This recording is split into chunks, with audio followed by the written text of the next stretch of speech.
Ketika kita hanya berupaya melihat sisi positif dari jalan yang kita tempuh, maka kita akan kaget atau kita akan tidak siap ketika kita dihadapkan dengan beragam fenomena yang tidak sejalan dengan ekspektasi atau keinginan diri kita.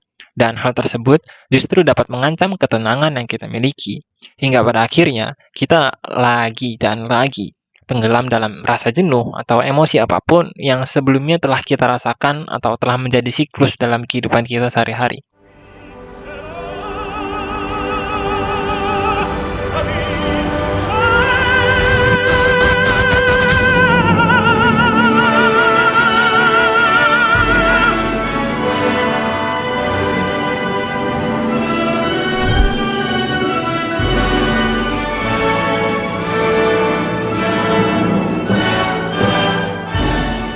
Mungkin kita semua setuju kalau di dalam diri kita pasti ada yang namanya sebuah impian atau harapan besar yang ingin kita gapai. Entah itu bahagiain orang tua, jadi kaya raya, terkenal, atau bangun rumah tangga dengan waifu, atau nungguin mantan jadi janda, atau apapun itulah. Yang jelas, kita sebagai manusia nggak akan pernah bisa lepas dengan apa yang namanya sebuah impian. Tapi di sisi lain, kita juga punya kenyataan yang memaksa kita untuk tunduk dan menghadapi hal tersebut seperti mencari makan, membayar tagihan dan cicilan, termasuk menafkahi makhluk berbulu nggak ada akhlak yang ngeselin satu ini. Intinya, kita dipaksa untuk berhadapan dengan dunia yang mungkin tidak kita inginkan, hanya untuk bertahan hidup.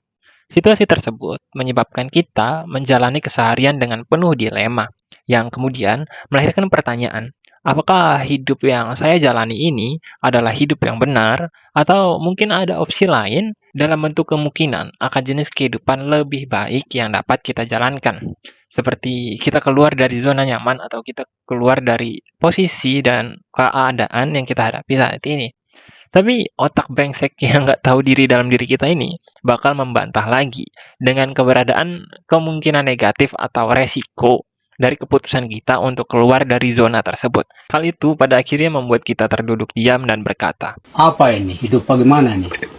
untuk kalian yang mungkin berada dalam fase itu, mungkin kita bisa bareng-bareng belajar bersama. Ya, mungkin kita bisa bersama belajar bareng-bareng tentang kemungkinan terburuk yang bisa kita pikirkan tentang hidup. Ide tersebut meliputi kegagalan yang sudah kita rasakan jauh-jauh hari, yang melampaui rasa takut atau emosi yang kita miliki. Contohnya, ketika kita berada dalam lingkungan kerja yang katakanlah toksik atau buruk atau penuh dengan kejenuhan, yang mempertemukan kita pada dua pilihan. Apa kita keluar dari tempat kerja tersebut untuk mencari pekerjaan lain maupun mengejar mimpi kita, atau kita memilih untuk tetap tinggal bersamaan dengan rasa tanggung jawab dan kewajiban yang kita punya. Kebanyakan dari kita, ketika dihadapkan dengan dua pilihan tersebut, akan melihat sisi positif dari kemungkinan yang lebih besar. Kayak kita milih mana nih yang lebih menguntungkan bagi diri kita. Mana nih yang kiranya kita siap untuk menghadapinya. Hingga kemudian kita mengambil keputusan tersebut. Tapi kita melewatkan satu perhitungan lain yang pada dasarnya dapat membantu diri kita untuk mengambil sebuah keputusan yang lebih bijak. Perlu kita garis bawahi terlebih dahulu ya, bahwa ketika kita berupaya mengambil sisi positif dari dua pilihan yang kita punya, maka alam bawah sadar kita akan beranggapan bahwa kita sedang berupaya membodohi dan membohongi diri kita sendiri, yang menjadikan cara kita untuk melihat nilai positif tersebut bisa dibilang sangat amat rapuh. Sabar aja, Bu. Sabar aja ya? Iya, sabar aja. Sabar enggak juga? Iya ya. Enggak enak.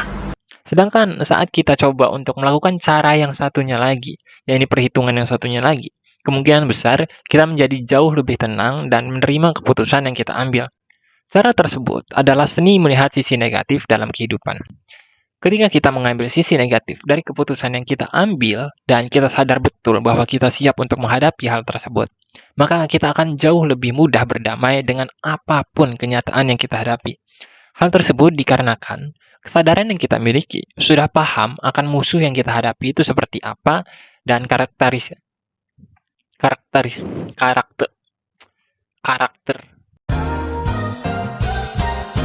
Hal tersebut dikarenakan kesadaran yang kita miliki sudah paham betul akan musuh yang kita hadapi itu seperti apa, memiliki karakter seperti apa, dan sifat-sifatnya seperti apa.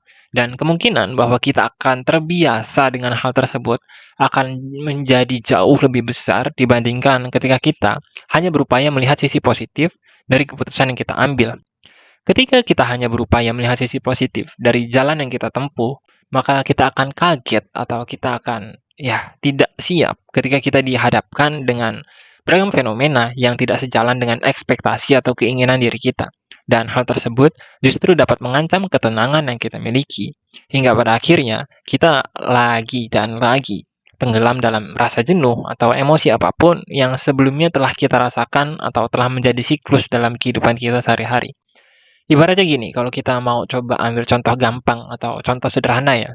Ketika kalian dipaksa untuk masuk ke kandang ayam dan kalian berusaha memahami sisi negatif di dalamnya, termasuk berisik, bau, kotor, dan lain-lain, maka kalian akan jauh lebih tenang ketika sudah berada di dalam kandang ayam tersebut. Karena ya memang sesuai dengan ekspektasi yang kalian punya gitu.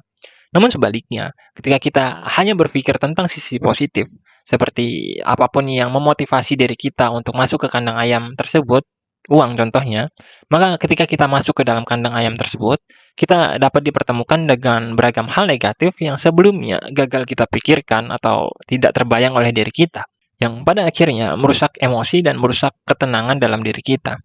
Di sisi lain, ketika kita sudah berhasil berdamai dengan pikiran negatif yang kita miliki mungkin, maka besar kemungkinan kita justru dipertemukan dengan beragam nilai positif yang mungkin tidak pernah kita duga. Seperti fakta bahwa kandang ayam yang kita masuki tidak seburuk atau tidak sekotor yang kita pikirkan, atau ayam-ayam di dalamnya tidak seberisik yang kita bayangkan, dan lain-lain.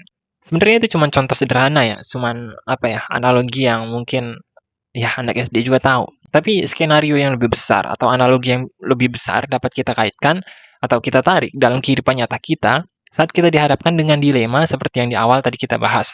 Apapun keputusan yang kita ambil, baik bertahan ataupun pergi, mengejar mimpi maupun mencari sesuap nasi, semua akan jauh dapat lebih kita nikmati dan kita jalani ketika kita paham betul terhadap konsekuensi dari masing-masing jalan.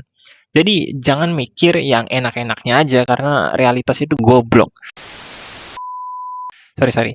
Jadi jangan mikir yang enak-enaknya aja karena realita itu sangat bergantung dengan bagaimana cara kita menerimanya. Sekian Kausalitas yang ini, sampai jumpa.